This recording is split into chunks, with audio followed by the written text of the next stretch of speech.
Magandang umaga mga kabayan, pagbati po mula sa Globetech Australia at ngayon po pinakaunang episode ng podcast ay magtuturo po tayo, mapagkikwentuhan natin yung madalas nilang tinatanong sa mga pupunta ng Australia na tinatawag na skills assessment.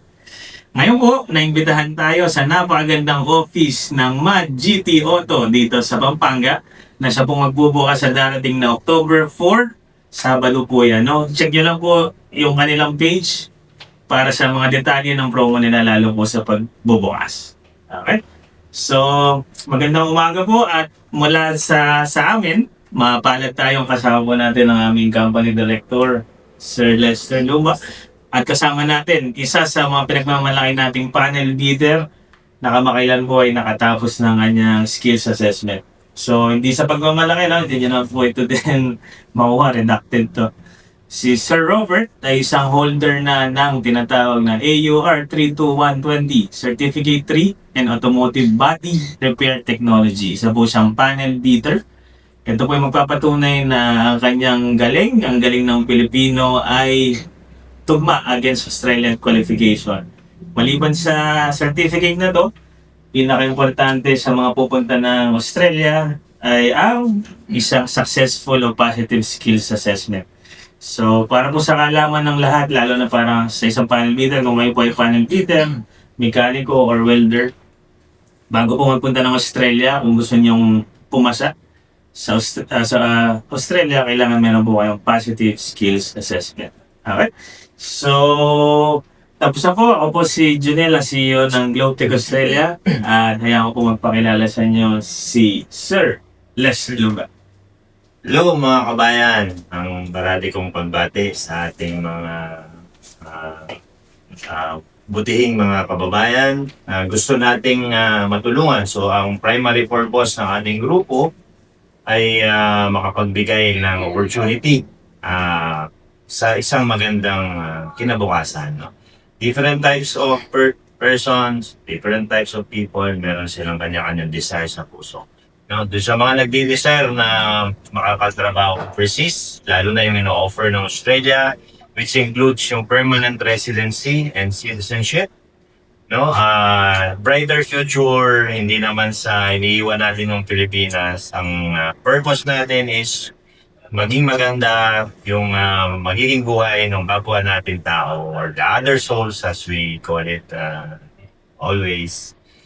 Magkaroon ng opportunity doon, tayo ang magiging instrumento. So one is ang Globetech Australia na ang purpose or ang registration sa Australia ay isang placement business.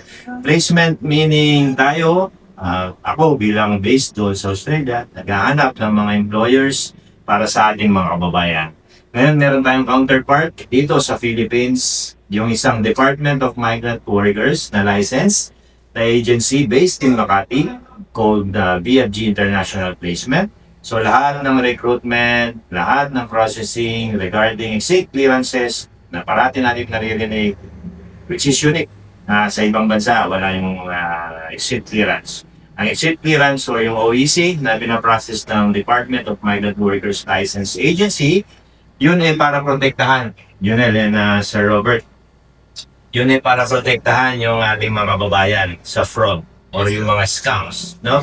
Na kagaya ng paniningil ng sobra-sobra or yung mga hindi allowed na mga fees na charge ng mga scammers sa mga nag-a-apply. No? So sa atin dito sa grupo natin, we make it a point na lahat is legal. No? Being our purpose is to help, aside from doing business of course, gusto po natin na walang drama. Sinasabi ng mga Australians, we don't need no dramas. So gusto natin smooth and lahat nakakatulog ng mahindi. No? So si Globetech Australia yun ang purpose, si DMW License Agency yun ang purpose, and aside from that, yung ating placement agency sa Australia, meron tayong kasamahan na registered migration agent. No? Doon sa Australia, hindi ka pwedeng mag-process ng nomination, hindi ka pwedeng mag-process ng standard business sponsorship ng isang employer kung hindi ka registered. Yun ang kagandahan din. No? So, only registered migration agents can do these things. Another protection, another layer of protection para sa ating mga kababayan. So lahat tayo meron yan. No? And of course, itong ating baby boomer, itong Mad GT Autos kung saan tayo nandito ngayon sa office natin, ang intention ng grupo natin ay maging sooner or later, sana, we will pray for that, Sir Robert, na maging daan din ito para yung ibang mga kababayan natin sa automotive industry, kagaya mo, like Yes. panel beaters, mga pintor, and ngayon, inumpisahan muna natin sa mga mechanics, automotive mechanics. Sana, soon, mangyari na yung mga tinutulungan natin dito is madala rin natin sa Australia through the efforts of our group, headed by our CEO na si Junel. So si Junel, ang role niya sa grupo is i-coordinate no? After kung makausap yung mga employer, nakausap na ni Junel kung paano yung process, including yung DFW exit clearance na tinatawag natin. Ino-coordinate niya yan dun sa license agencies natin. So ayun, kung titignan natin yung process sa Australia, parang medyo mahaba. Parang medyo napaka-stringent, no? Pero sa totoo lang, napaka-simple ko para natin. So, and parati na nasa puso natin yung pagtulong, paggabay sa tao, and that will lead na magiging seamless lahat. So, Sir Robert, Sir. may mga katanungan si Junel sa'yo ngayon. Yes. Ang gusto natin mangyari dito, kaya tayo nag-start ng netong mga podcast is yung mga kababayan natin, Sir Robert, na nangangarap din o na nasa puso nila yung ma-improve yung kanilang buhay, magkaroon ng mga information na magagamit nila para sa intention nila na yan. So, magpapakilala ngayon si Sir Robert. Ano na to, sir? Kwentuhan, no? Yes. So, paalala ko lang sa mga kabayan, no?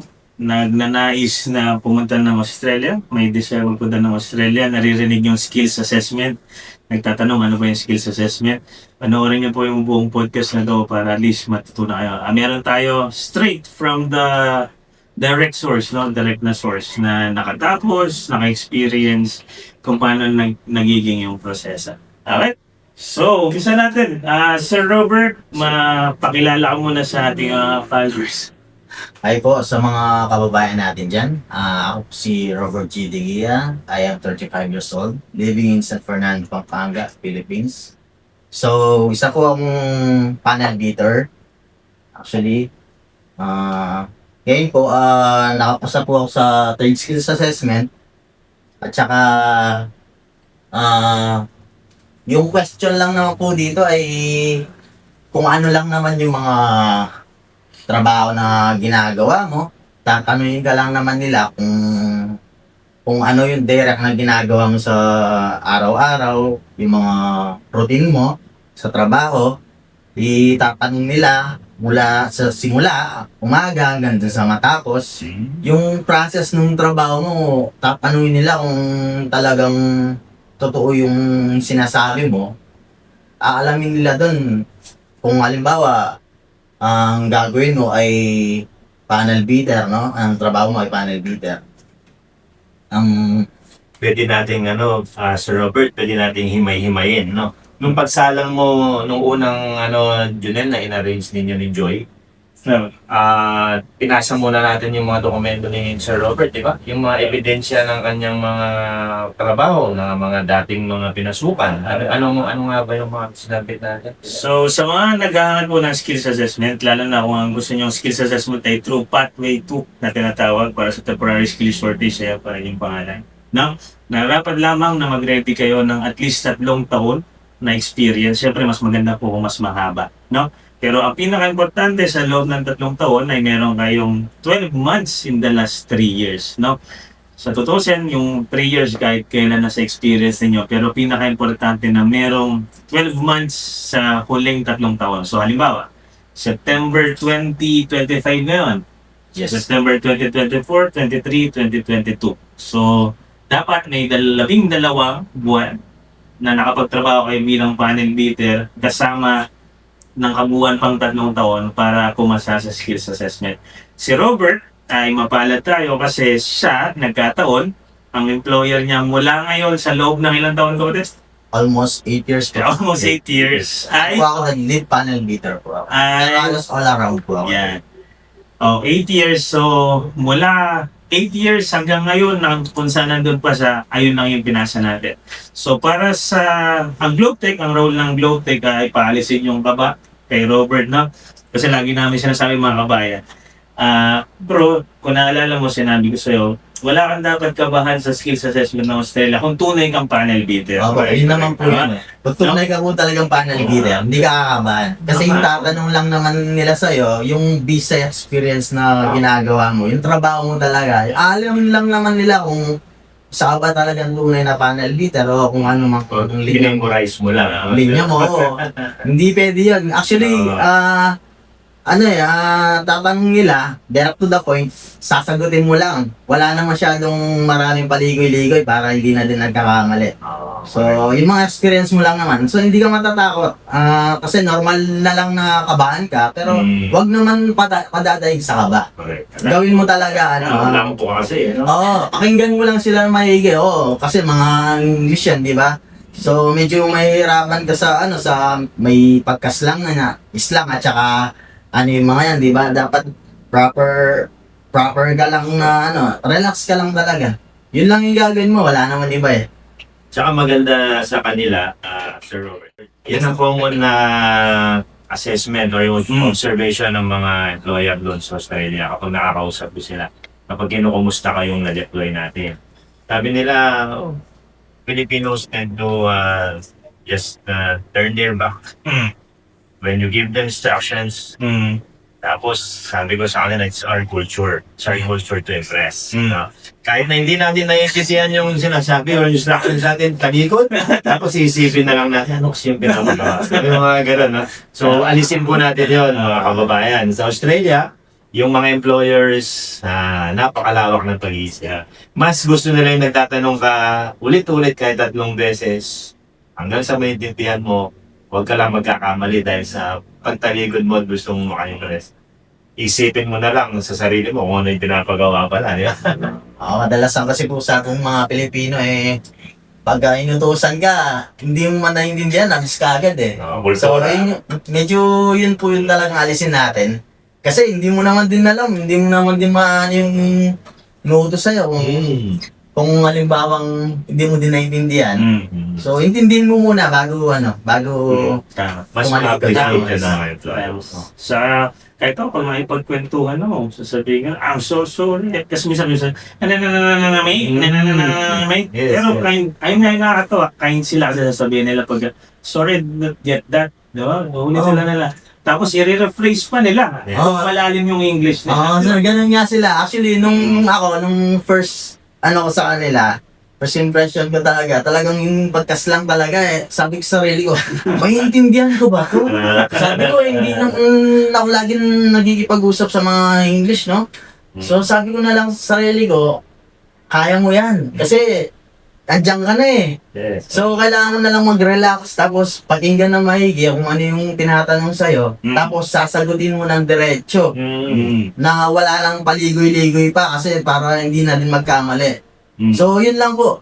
Very considerate yung mga Australians. And Junel, sa experience ba natin, meron na bang nag-date sa mga skills assessment? Wala. The Robert, hanggang ngayong araw, walang pagyayabang, wala Yes, sir. rin kasinungalingan. Opo. Ang GlobeTech Australia sa skills assessment, guys, recognition of prior learning, 100% po tayo. Anong mga occupations? Ang mga occupation po, nagsimula tayo, welder, meron na rin tayong motor mechanic, meron tayong panel beater, meron tayong diesel motor mechanic, ano pa, kahit na farmer, nagkaroon na rin po tayo, meron na rin tayong tiler, dami naman, basta you name it po, kasi sa GlobeTech Australia, kunahin po muna namin maglingkod. Siyempre, yung iba kinakabahan, pero ginagawa ng parang video lang, no? We find ways talaga. Yun po talaga. So, actually, dahil po sa GlobeTech Australia, sila po yung naging tulay para makapasa ako sa trade assessment. Sila po yung nag-asikaso para makausap po yung mga tao doon. Yung mga assessor na magtatanong sa inyo talaga ng English talaga yung tatanong nila sa inyo. Pero, huwag kakabahan kasi ako, sa sarili ko talaga hindi din ako nag-English, no? Pero nilakasan ko yung loob ko. Tapos naginig na lang ako ng maayos. Kung ano lang talaga, yun lang din yung sasagutin. The more you, sir, the more you talk, the more you mistake eh.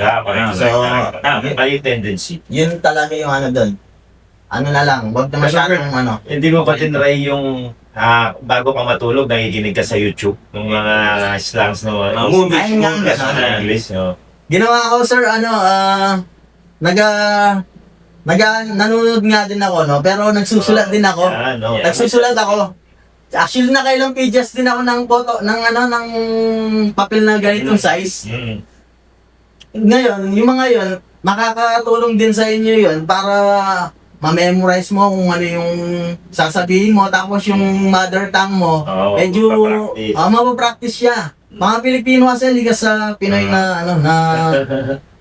yung mabilis sila matuto, maka-adapt. Yun yung advantage natin mga Pilipino, bakit mabilis maka-adapt? Kasi yung puso natin sa ginagawa natin, binibigay natin yung puso natin. So, sabi nga nila, as worldwide, gusto nila dito sa Pilipinas, manirahan yung pagtanda nila. Bakit? Like America, pagtanda nila, doon na lang sila sa home for the aged. Sa Pilipinas kasi, pag matanda ka, naalagaan ka pa nila. Parang yung pag-aalaga mo sa mga anak mo, nung bata sila. Ganun yung gagawin ng mga Pilipino sa magulang nila. So, yung puso ng Pinoy talaga, yun yung sabi nga nila, pinakasandata ng Pilipinas. Yung puso ng mga Pilipino. Yun ang magandang kultura naman. Yun yung kultura na hindi nila makukuha sa atin. Kasi tayo lang yung meron nun. Yung puso sa lahat ng mga ginagawa natin. Kasi kung, halimbawa may ginagawa ka tapos aayawin mo pero wala ka naman choice, ibigay mo na lang yung puso mo kasi yun lang din naman yung gagawin mo Sa ganung paraan, yung pagbibigay mo ng lahat ng puso at saka yung ano mo dito sa ginagawa mo na to, matututo ka.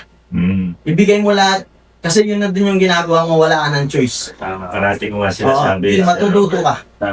Wala naman tao na pinanganak na magaling kagad. Yes sir, halimbawa sir, kung ikaw, lahat naman tayo, hindi naman tayo pinanganak ng alam natin na ubad ba tayo. Hindi naman, di ba? So, ang gagawin natin, magte-train tayo. Tapos, pag halimbawa, natuto tayo, huwag tayo magmayabang. Minsan kasi, magaling ka na, tapos ang yabang-yabang mo. Oo, sir, magpaka-humble lang po kayo. Ginagaling ko si Robert Hindi na, sir. Ano na to, Passion. Yes, sir. Pasensya na po kayo kasi ganito lang po talaga ako magsalita. Medyo mataas yung boses ko para ma-express ko. Kabambangan. Opo, para mawala yung Hindi po galit, hindi po galit. Mawala yung Kikwento lang. mawala yung ko, sir. Actually, ganito din po yung expression nila sa akin, yung pag nagkikwento ako, tapos ang lakas ng boses ko. Kala nila, galit ako, no? Hindi nila alam, inaalis ko yung kaba ko. Dito ko iniugot yung kaba ko Tama na. Nilalakasan ko yung boses ko, tapos ini-express ko kung ano yung gusto kong sabihin. Minsan ako blackout ako, pero pag nakakuha ko na yung reading ko, dire-diretso na ako magsalita. Yun lang po. Actually, ang kagandahan nito, hindi lang mga information regarding skills assessment ang natututunan ng mga viewers natin. Meron kang Plus. iPhone Pro Max to. Meron konti sa ating mga character building. Kung paano ang magiging outcome ng mga or pagpupunga ng mag-improve mo sa sarili. Ang sabi nga ni Sir Robert, be humble always. No? Kahit na saan ka makarating, be humble because kahit na sino ka man or kahit na nung marating mo, parating merong mas mataas kaysa sa iyo. Lagi, meron sir. Sa totoo lang sir, totoo po yan. Sino yung mas mataas sa atin? Ang Diyos ang mas mataas sa atin. Bakit? Lahat ng ginagawa po natin, dapat nasa kagustuhan din ng Panginoon, di lang yung kagustuhan mo. Kasi pag yung kagustuhan mo lang, maliligaw ka dyan. Kailangan, may kagustuhan din ng Panginoon, hihingi ka ng sign. Tapos yung sign na yon, tutuparin mo dapat yung sign na yon, gawin mo kung ano yung hiningi mo sa Diyos na sign, minsan kasi, humingi ka nga ng sign, tapos hindi mo naman ginawa.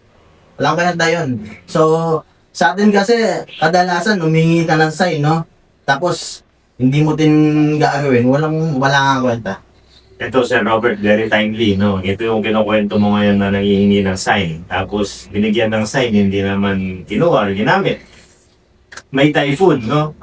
Taglubog, tagbaha. Lalo dito sa area natin, nakita mo naman yung mga kalsada. No? Merong isang kwento ng isang tao daw na nangihingi ng sign. No? Bumabaha na sa kanila. No? Yung tubig nasa bubong na nila. Dahil yung pananampalataya niya, alam niya na kapag merong sign, sabi niya, liligtas ako ng Panginoon. Sabi niya, kahit na baha lang to, kahit na lumubog ako, hindi ako mamamatay, bibigyan ako, tutulungan ako ng Panginoon. Magbibigay siya ng sign. May dumating na helicopter para kunin sila. Nasa bubong na sila, yan na yung tubig, mabilis ang dating. Ano? May helicopter, sabi niya, sige po, doon na lang. Tutulungan ako ng Panginoon. Bibigyan niya ako ng sign, may papadala siya dito. Dumating yung sign. Helicopter, pinabayaan niya umalis. No? Dumating na naman yung bangka, magliligtas sa kanya. Sige po, bahala sa akin ng Panginoon. Ganun yung naging faith niya. Tapos, madaling salita, nilubog, namatay. Siyempre, tao lang siya. No? So, nung namatay siya, yung kaluluwa niya umarap sa Panginoon. Galit. Sabi niya, Panginoon, sabi mo, hindi mo ako pababayaan mamatay. Tutulungan mo ako. Kamot-kamot daw yung Panginoon niya. Di ba nagpadala ako ng helicopter para ligtas ka doon? Nagpadala ako ng boat para iligtas ka? Anong nangyari? Wala. So, nag-pray ka, nagdasal ka ng mga signs, or yung Yun na po yung mga sign. Yun na, hindi, tamang-tama din sa sinasabi mo, Sir Rob. So, pag ganun po, yun, binigay na ng Diyos yung hinihingi mo sa Kanya, no? Minsan, sumosobra naman tayo eh. Lumalapis tayo dun sa, dun sa boundary eh. Nangyayari, binigay na lahat sa'yo, parang hindi ka pa contento. Oo. Parang tapos, binigay na sa'yo, pinabayaan mo pa, lumipad. Yun na yung chance mo eh. Minsan sa buhay, minsan lang dumating yung chance na bibigay ng Panginoon sa'yo eh. So, pangalagaan mo na yun. Kasi, may pera ka na, no? Nagbigay na ng Diyos yung mga pangangailangan mo, no? Tapos, waldas ka naman ng waldas, hindi ka marunong humawak ng pera. Kasi isipin mo, kikitain ulit eh. Hindi ganun. Kasi yung mangyayari sa'yo nun, parang happy go lagi ka naman nun eh. Isipin mo din yung kinabukasan mo at saka yung pamilya mo. That's right. Kasi once na waldas ka lang ng waldas dun sa, pinagtrabahuan mo naman yun, nandun na tayo. Pero, ba't ka ba andyan? Ba't ka ba nasa abroad?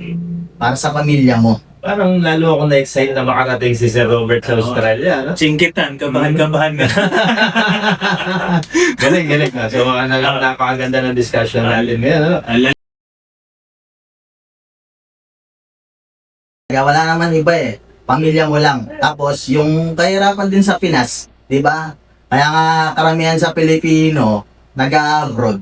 Dahil sa kahirapan sa Pilipinas.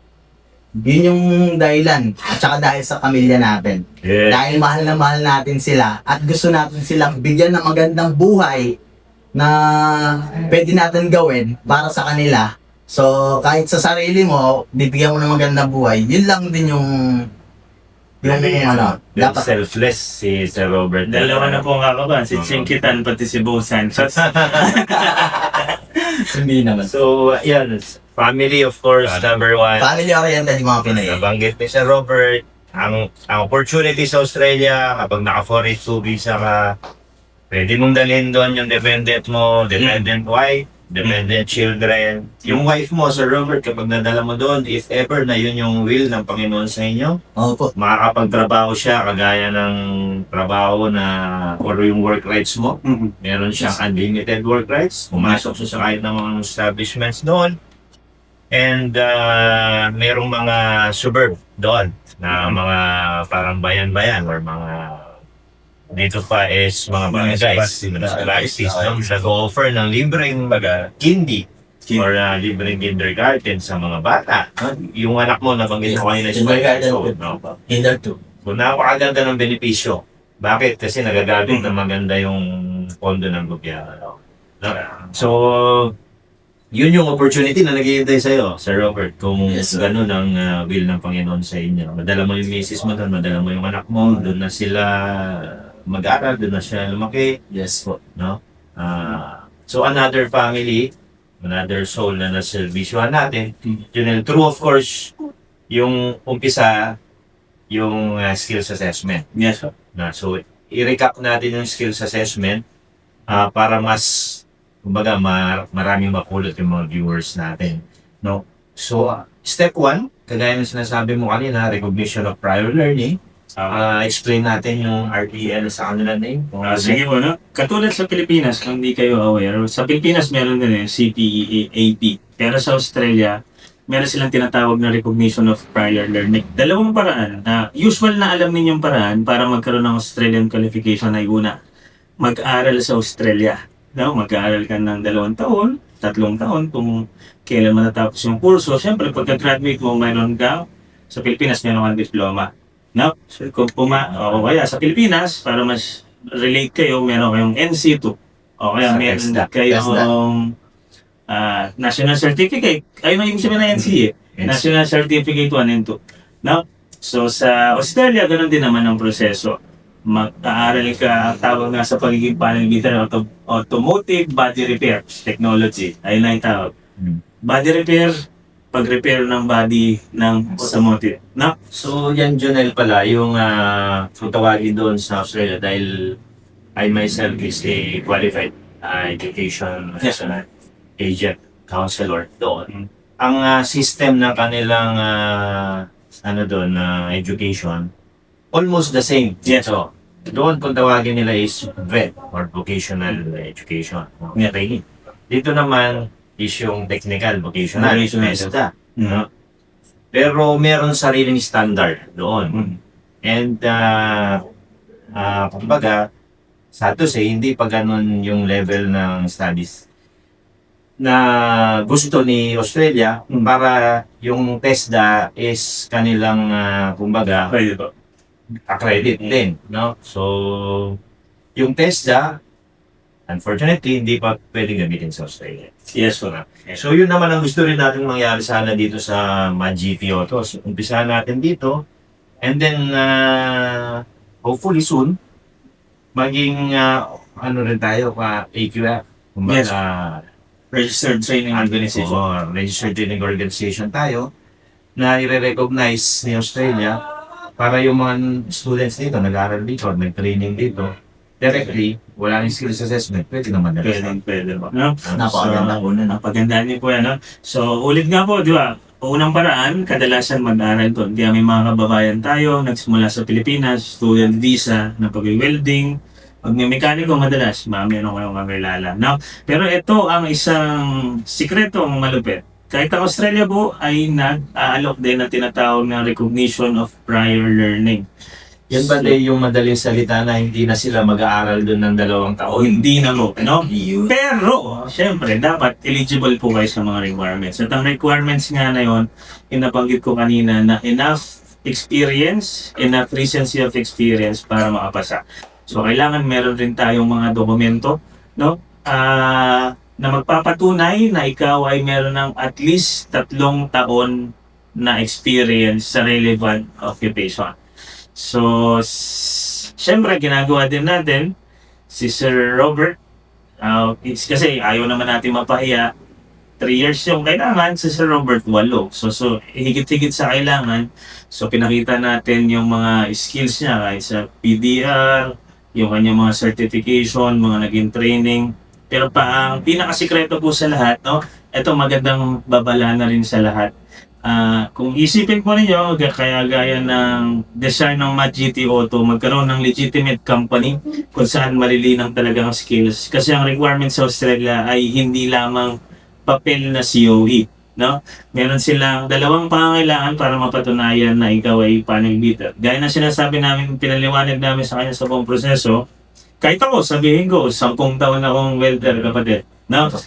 Sabi ko, I'm at 25 years. So, kahit 32 pa lang ako. Sabihin ko, I'm at 30 years panel beater. 2 years old pa lang. 2 years old pa lang, nagpa-panel beater na ako. Huli na po, no? Wala sa Ito, di ba? Oo, sir. Wala Wala ka ba? Wala sa para akin. Ano, kasi para saan ka? Para saan ka? Para questionin ako. Kagaya ninyo, pwede nyo sabihin na ganun din kayo. Pero, kaya merong mga requirements para patunayan na hindi lang kayo boka, hindi lang mema. No? So, hiningan ka namin ng patunay ng pagtatrabaho. Malamang dyan, Certificate of Employment, Yes, po. Work Reference Letter, Employment Contract. Apo. Pero maliban sa mga yan, dito tayo bibigat mga kababayan, kumapit kayo ha. Yung patunay na hindi ka na nagtatrabaho, binabayaran ka pa sa occupation na yon. Alright? Ano yung mga naipasa ni Sir Robert? So, Ang daming parasang nagtatanong yan. Kung mga ano mga pinasa mo, brother, na dokumento? Lahat, sir. Yung mga from the high school, nung sa high school ko at saka college. Regarding sa trabaho. Tapos sa trabaho, kung may SSS ba, Yo. Payslip, payslip, bank statement, no? Yan, lahat. So ito magandang paalala. Tagal ko na itong ginagawa, no? Nakakailangan sila ng dalawang patunay na ikaw ay binayaran. Yung payslip, nare-request natin sa mga employer. So, sir, pwede ba ako kumuha ng payslip, payment summary? Ngayon, ano yung magiging pangalawa?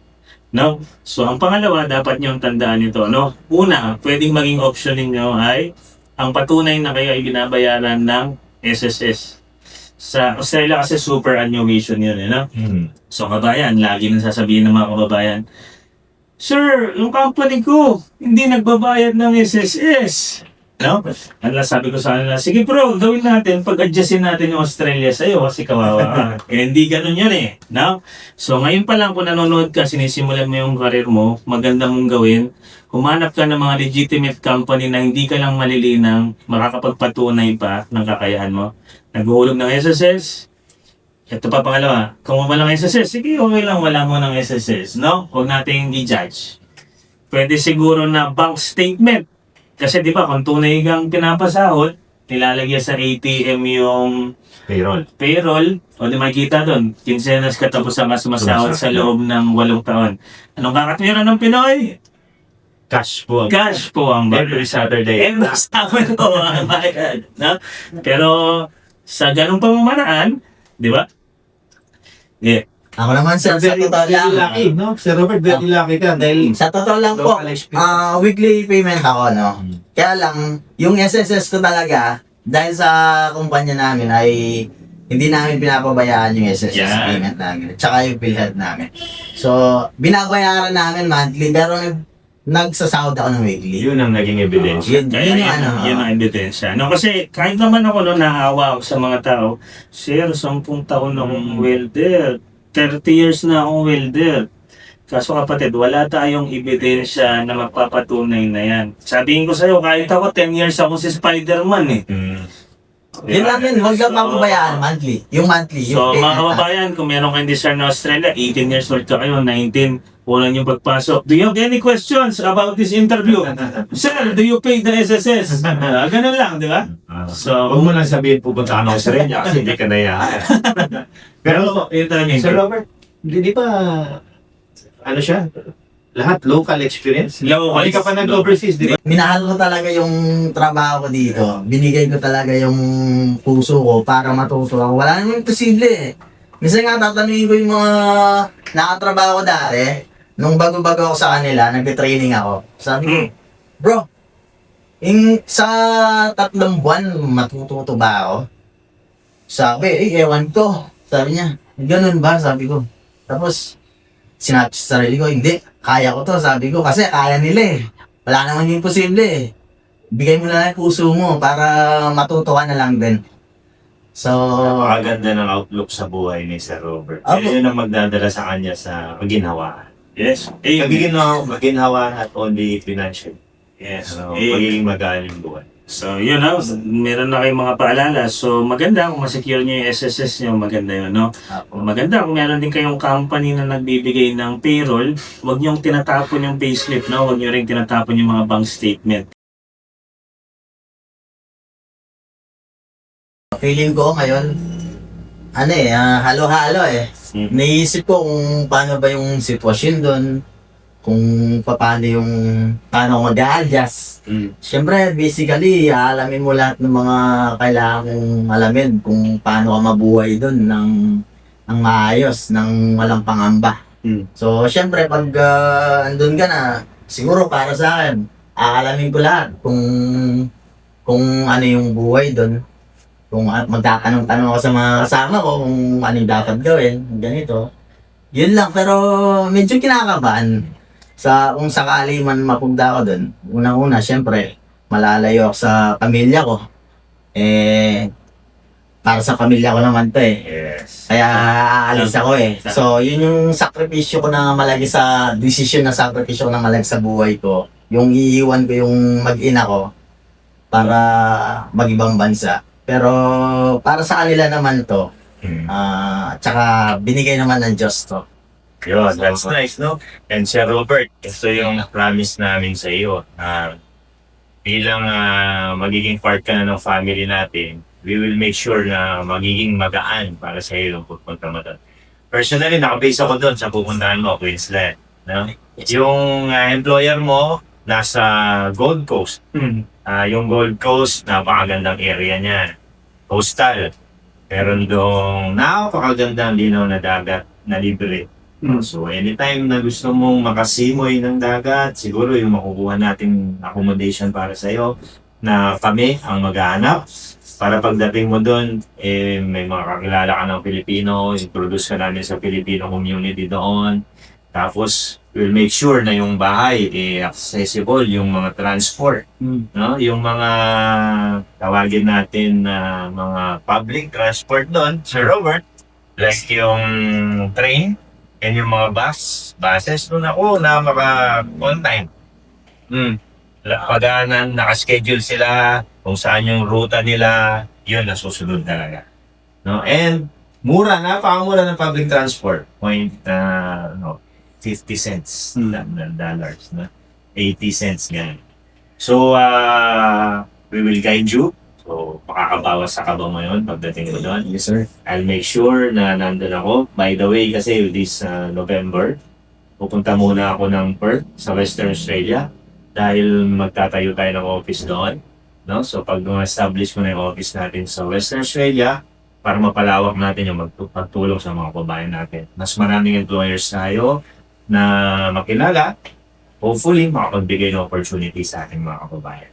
So, after ng Perth, babalik ako ng Brisbane sa Queensland and I'll make it the point, I'll make sure na pagdating mo doon, nandun ako para sunduin kita sa airport. Yes, sir. Thank you. So, nakatulong ba yun, Sir Robert? Yes, sir. Makakabawas kaba mo? Opo, babawasan na yung kaba ko doon, yung pangamba ko na kung paano ako mabubuhay doon. At least may idea lang naman. Yes. So, malaking tulong na po sa akin yung idea. Gagawin natin, Sir Robert, yung iyong bank account. Bubuksan natin yan, kukuhanan ka namin ng tax file numbers, superannuation, yung superannuation, another benefit ng pagtatrabaho sa Australia. No? Yung superannuation mo na yan, 11.5% ng salary mo, Sir Robert. Yan binabayaran ng employer, hindi yan kinakaltas sa sweldo mo or any part of it. No? Oo yan, 11.5%, babayaran ng employer dun sa superannuation na pwedeng ikaw ang mamili. Superannuation companies, may private yan, may public din. No? Yung 11.5% na yan, mag-accumulate yan, maiipon. Kapag ayaw mo na sa Australia or mag-retire ka na naging PR ka or citizen, napakalaki na yan for sure. 11.5% of 76,515 annual. No? Pag ginompute mo yan annually, yun na iipon mo. No? Na nandun sa isang private company or nasa public company. And pwede mo yan makuha ng buo. Siyempre may taxes yan, no? Or how it goes. Kung meron yung mga interest na napupunta rin dun sa mga superannuation mo. Just like SSS, Social Security sa Philippines. No? Another benefit, so napakaganda, pag-retiro ka, meron kang milyones. Kung mag-decide ka man na bumalik ng Philippines, yung pera mo na $1, 35, 36, 37 pesos ang conversion or baka 38 or dahil sa inflation, di natin alam, baka 45 na by then. No? So, 1 million. Inflation talaga yung 45 million pesos or 50 million, we can never say. No? So, yung employer mo, personally, kilala ko, pinuntahan ko siya. Sabi ko nga sa iyo, parating malungkot. Junel, no? Kung pinupuntahan ko malungkot. Bakit malungkot? Tambak yung sasakyan sa labas. Wala siyang workers. Meron siyang mga local workers doon. Pero mga nasa edad na yung iba. So sabi ko nga sa kanya, pag mag-join sa'yo si Robert and makatulong sa company mo, I'm quite sure na pag dinadatnan ka, kita dito, nakasmile ka na. Yun ang pangako natin sa kanya. Yun naman po ay kung matutuloy man ako doon, ibibigay ko talaga yung lahat ng pwede kong maitulong sa company para mabawasan yung pangamba nila na natatambakan sila ng gawa. Oo, yan. Meron market. Naku, napakadaming trabaho. Kulang sila sa labor na sa mga skills. No, so sabi ko nga kay Sir Robert, kapag nandun ka na, I'm sure bubulungan ka ng employer mo yan. Robert, you have some friends, relatives who would like to work for me here or who would like to work with me here, with you? So sigurado mangyayari yan. Actually, may mga kakilala pa naman po. Yeah. Lalo na may kapatid din po akong Yun, so another soul na naman na matutulungan. Another. Okay, do you still have any other questions for Okay. No, so Sir Robert, ang kagandahan na ito may personal touch pa kasi kapag director natin kilalang personal na kausap yung magiging employer mo once matapos na tayo sa proseso. Ito ang tanong na, nandito na tayo para sa mga kababayan natin. Kung ikaw bro, meron kang isang advice na para sa mga future na nangangarap na aplikanteng kagaya mo, ano kaya yung advice na bibigyan tayo? advice ko lang for me, yun lang yung mga basic na kailangan natin. Ma-provide natin lahat yun. Kung pwede, kung may balak kayo na mag-apply, ang gawin nyo, ready nyo na lahat ng mga kakailanganin na documents, lahat ng hihingi nila sa inyo, i-ready nyo na habang maaga para hindi kayo nabibigla. Tapos, advice ko pa, unti-unti, no, Bert, no? Dapat yung mga small steps kasi yan kapag sa dulo, mas nakakadali ng proseso, no? Maganda yung sinasabi mo na lahat ng pwede nilang itago. Like, nabanggit ko kanina, Julian, yung mga payslip na usually, lalamukutin natin at itatapon, no? Hindi natin alam, lalo na kung meron pa yung plan. At least, i-keep nyo lang, no? Tagay lang sa isang folder, tapos lagay nyo dun for my Australian dream. No? Yeah. Kunin nyo. At kapag nag-apply na kayo at kinailangan, bubuklatin nyo lang. Organized. ako nun sir, nung binibigyan, pag pinapasahod ako ng weekly, halimbawa, pinapasahod ako ng weekly, nasa sobre yan. May siya, may nakalagay na pangalan ko, naka-address sa akin, tapos kung magkano. Yun mga yun, pwedeng magiging ebidensya yun. Huwag niyong itatapon. Tapos, yun nga, kahit weekly yung sahod nyo, may SSS naman na pwedeng bayaran nyo mismo o ng kumpanya monthly. So, magiging evidence din, kailangan din yun ng Oo, kasi sa pag-alis. sa skills assessment. Sa requirements niya. Para patunay na talagang kayo ay nagtrabaho bilang isang kagaya ni Sir Robert ay validator. Meron mga trade occupation talaga na required ng skills assessment. Though meron mga other trades, like yung mga more on professional, like civil engineers, architects, na hindi kinakailangan ng skills assessment. Ito naman kasama sa migration tool ng Australia to make sure na lahat ng pumapasok doon sa bansa ay skilled talaga or makakatulong sa economy ng bansa. Kaya meron talagang assessment ng skills. Pilipino naman sir, masipag yan Hindi tamad yung Pinoy Tsaka diskarte. Magaling sa trabaho. So, mga Pilipino, actually saludo yung buong mundo sa atin dahil nga sa dedication natin sa lahat ng mga ginagawa natin. Binibigay natin yung puso natin. Yun yung wag natin naalisin. Kasi trademark na natin yun sa buong mundo. Yung dedication sa trabaho. Anywhere in the world. So, actually, ang main economy booster na yata natin ngayon is yung overseas employment eh. So, Opo. yun yung mga kagaya ninyo na magiging mga, kung tawagin mga bagong bayani. Bayani. No? Kasi nagpapadala kayo ng dollars papasok dito. Yun nga po. Makakatulong sa mga ekonomiya kung saan man yan napupunta. Pero, ayan, dahil sa dami, millions of Filipinos working overseas, at least nagkakaroon ng funds yung government natin, no? Na ginagamit ng mga politicians natin sa mga projects. Yun lang. Okay. Yun lang po. Pero sabi nga ni London, Philippines is the heart of Asia. Yes. So, natin yung patunayan natin yun na totoo. Kasi hindi naman naglalabas si London ng ganong speech na hindi niya napakatunayan. Correct. So, yun po. And para mas makatulong pa tayo sa mas maraming mga kababayan natin, ito individually sinasabi namin ni Junel sa ating mga paalis, be the best of who you are. Kumbaga, nilagay ka ng Panginoon as a panel beater, inassign ka niya bilang isang latero, be the best latero na kaya mo.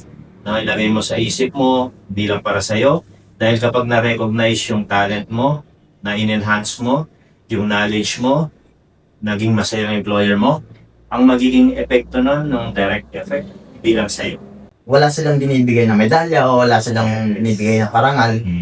Silent lang sila pero dahil nakikita nila na mahal nila yung ginagawa nila tsaka family-oriented sila. Kahit alam nila na may COVID itong tao na to, especially sa mga nurses, may COVID yung mga tao na to, hahawakan pa rin nila kahit mamatay sila. So, sa totoo lang, may mga namatay na Pilipino dahil sa COVID sa ibang bansa. Dahil nga, kahit mamatay sila, okay lang. So, dun napatunayan ng mga ibang bansa na mga Pilipino the best talaga sa Healthcare. overseas. No? Another industry na nag-excel tayo. Opo. Yes, nasabi ko. So kahit na mga first world countries like Europe, US, mga Australia, yung mga healthcares, mga nurses, mga nasa aged cares, Filipinos, nag-excel tayo yan. Opo. Sabi nga po nila, well-trained daw po tayo worldwide. Dahil sa Kasi nga, sinasabi mo yung puso. Dahil nga sa puso at saka sa pagsasalita ng English, Right. ay isa pa yun sa, very, very ng mga Pilipino. Flexible. Napaka-flexible ng mga Pilipino. Kahit saan mo dalan, kahit anong trabaho, kahit anong laban yan. Kahit may problema yan, tatawa lang yan. Kaya, Resilient. oo, yun lang. Tsaka napaka-humble ng mga Pilipino. Yun yung huwag natin yung naalisin. Yan. Pagiging humble din. Tsaka O yan, mga Pagiging kabayan, mabait. ha? Napakadami nating napupulot. Kahit kami ni Junel, marami natututunan galing kay Sir Robert.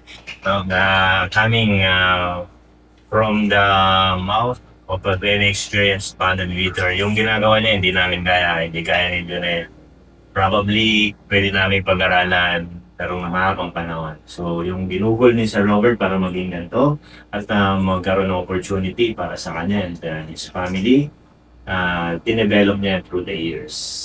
sir, totoo po yan kasi actually tapos po ako ng automotive. Ngayon, sabi ko nga, tapos ako ng automotive pero nag-panel beater ako. Bakit ako nag-panel beater? Kasi nandito yung gusto ko. Dito ako nasisiyahan. So, ang ginawa ko, kahit wala akong kaalam-alam dyan, from the scratch, wala talaga akong alam sa panel beater. Ang ginawa ko, pinag-aralan ko, tapos binigay ko yung oras ko doon, ginugol ko yung buhay ko ng 8 taon para mahasa lang ako sa ganitong industriya. So, kahit ano pong gusto nyo sa buhay nyo, sige lang. Kasi minsan lang yan. tsaka ano yan sir yung mga gusto mo doon ka magiging masaya. Yeah. Tapos hihingin mo sa taas. Kung para doon ka talaga, kahit ang natapos mo ay talikwas doon sa trabaho mo ngayon. Kasi kadalasan sa mga Pilipino, natapos nila ganito, tapos iba yung magiging trabaho nila. Okay lang yun, baka? Kasi doon ka nilagay ng Diyos eh. Yeah. Kaya doon ka mas magiging maganda yung kalagayan mo. Absolutely. Yeah. Oo. Yan ang perfect mindset. No? Lahat naman nasa mindset. No? So, napakaganda ng mga sinasabi sa atin, mga kabayan, ni Sir Robert. No? Aside dun sa natututunan natin from Junel, yung ating process ng skills assessment. Pero ang daming sinasabi ni Sir Robert na makakapag-improve sa pamumuhay natin. Not only skill-wise, not only sa pagtatrabaho natin, pero sa mismong outlook natin sa buhay. So, I hope na makarating itong ating simple discussion na to sa mas maraming kababayan natin. And makaanting tayo ng puso and of course, maging simula ng pagbabago ng kanilang mga buhay din. So, Junel, do we still have any other questions for Sir Robert? Malapit na tayo matapos ko. Isang huling tanong, Brother Robert, no? Yes. Mensahe mo para sa Globe Tech Yung Australia. gusto niyang kainin sa Australia. Mensahe ko para sa Globe Tech. Alam niyo po, hindi po ako makakapasa sa trade test kung hindi dahil sa guidance ng Globe Tech, hindi dahil sa tulong nila. Hindi ako makakapasa. So, kung halimbawa man, wala kayong alam na a-applyan o may plano kayong umalis sa Globe Tech Australia po, yun, tutulungan po kayo ng Globe Tech Australia. Mag-inquire lang po kayo kung paano yung dapat nyong gawin. Tutulungan naman po kayo nila. Ibibigay nila sa inyo kung ano lahat ng mga kailangan nyo. So, wag po kayong mangamba kasi transparent naman po yung yung mga gagawin nila, mga bibigay naman nila yung mga kailangan eh. So, yun lang po. So, we will definitely direct them, yung Yes, mga kababayan natin sa tamang landas, dun sa proper way, dun sa legal ways, no, and means para makapagtrabaho sa Australia. Kaya na nabanggit ko kanina, meron tayong mga Department of Migrant Workers na license ng mga agencies na pag-process ng recruitment. Pagdating doon sa Australia, another extra effort na binibigay natin sa ating mga kababayan, yung paghahanap ng accommodation nila. And of course, paggawa, pagtulong sa kanila doon sa kanilang mga bank accounts, tax file numbers, and anything. Minsan, doon sinasamahan pa namin mag-grocery. Na kung napapanood yung mga videos natin doon sa mga kababayan natin, dumadagin na. And yung mga yun, hindi kami nai-expect ng kahit anong kabayaran. No? We do those things dahil sa puso rin na pinabanggit ni Sir Robert. No, we put our hearts and souls into our skills. So, Globe Tech Australia, DJ po yan. So, salamat Sir Robert ha. Salamat sa time mo. Nagpunta pa si Sir Robert dito sa ating mumunting shop na dinedevelop para again, makapagpadami ng matutulungan nating souls na mapaganda yung kanilang buhay through the efforts ng aking CEO na si Junel na talaga namang kapag may pag-usap sa mga employers and sa mga workers and sa mga agencies na kausap natin sinisigurado niya na lahat is smooth. Any parting words, Janet? Sa mga kababayan natin na nanonood. Sa mga kababayan po natin, no, maraming salamat sa patuloy ninyong pagtitiwala sa company at sa lahat ng mga partners namin. Pleasure po para sa amin na mapaglingkuran kayo sa pamaraan ganito. At gaya nga na sinasabi namin, we take happiness on going out by lifting others. Dahil ang Globe Tech po ay narito dahil we're here to serve. Maraming salamat at magkita po tayo sa mga susunod na episodes ng podcast kung saan ang lahat ng mga bagay pong gusto nating maturo rin sa inyo ay magagamit ninyo kung kayo may pangarap sa Australia, mate. Salamat. Cheers, mate. Paalam.